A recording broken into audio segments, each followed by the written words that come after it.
হইতে হবে। দেশের মানুষকে জানতে হবে যে আমার ক্ষুদ্র নৃগোষ্ঠীর যে নাগরিক আছেন তার কষ্টটা কোথায়। ঢাকাতে বসে শুধু বাঙালির কষ্ট নিয়ে আলোচনা করবার জন্য রাষ্ট্র হতে পারে না। আমার এই রাষ্ট্র সবার রাষ্ট্র, সব ধর্মের রাষ্ট্র, সব জাতিসত্তার রাষ্ট্র। অতএব আমাদের সবারকে জানার অধিকার আছে যে ওখানে কী হচ্ছে, কেন বঞ্চিত হচ্ছেন, কি করা যেতে পারে। আমাদের সেনাবাহিনী ওখানে মোতায়েন আছে এবং রাইটলি সো, কারণ তারা এখানে স্বাধীনতা সার্বভৌমত্বের প্রশ্ন জড়িয়ে আছে। যেখানে যেখানে এই সংকটের সমস্যার সমাধান করবার জন্য তাদেরকে রাখা দরকার, অবশ্যই তাদেরকে সেখানে রাখতে হবে।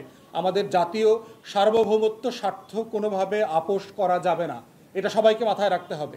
যদি তারপরেও যদি কোনো সেনা সদস্য, ব্যক্তি, সংগঠন, রাজনৈতিক দল, বাঙালি কেউ যদি এই ধরনের অন্যায় কাজের সাথে জড়িত থাকে, কেউ যদি জুলুম করে থাকে, কেউ যদি নিরপরাধ পাহাড়িকে কোনোভাবে হেনস্থা করে থাকে, তাদেরকেও বিচারের মুখোমুখি করতে হবে। ন্যায্যতাই হচ্ছে সমাধান, মাথায় রাখতে হবে। ইনসাফই হচ্ছে সমাধান। যার অধিকার ক্ষুণ্ণ হয়েছে তার অধিকার ফিরিয়ে দেওয়াটাই সমাধান। এটাই হচ্ছে অধিকারের রাজনীতি। তাই আমরা সরকারকে বলছি, ষড়যন্ত্র হচ্ছে, আওয়ামী লীগের লোকজন বিভিন্নভাবে উস্কানি দিচ্ছে, প্রশাসনিকভাবে সরকারকে অস্থিতিশীল করবার চেষ্টা করছে, জুমল্যান্ড, স্বাধীন জুমল্যান্ড করবে বলে স্ট্যাটাস দিচ্ছে, বিদেশিদের সাহায্য কামনা করছে এবং তাদের সবার ছবি দেখলাম সাবেক ছাত্রলীগ, আওয়ামী লীগ নেতাদের সাথে।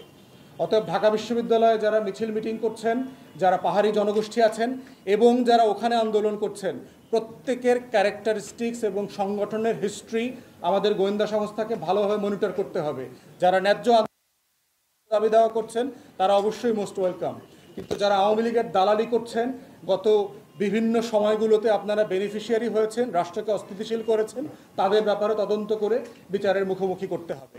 এই পর্যায়ে আমার সংক্ষিপ্ত ব্রিফিংয়ের শেষে আমি এ পর্যায়ে অনুরোধ করছি, আমাদের 3 জন সামরিক কর্মকর্তা আছেন আজকে, ওনারা সবাই হিল ট্র্যাক্সে পার্বত্য চট্টগ্রামে কোনো না কোনো ফর্মে জীবনে কাজ করেছেন। তারা সংক্ষেপে